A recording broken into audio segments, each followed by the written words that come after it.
من عز و ایمان من، وطن عشق من، هموطن جان من، وطن روح من، عز و ایمان من.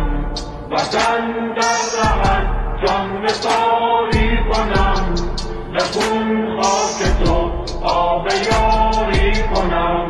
چه ارزش بود در رهت جان دهم، به خاکت ز خون دانه کاری کنم، به خاکت ز خون دانه کاری کنم. زنم بوسه بر بیرق و خاک تو، به نازم به شیران بی باک تو. خرامان و غران همه صف شکن، نظر آورند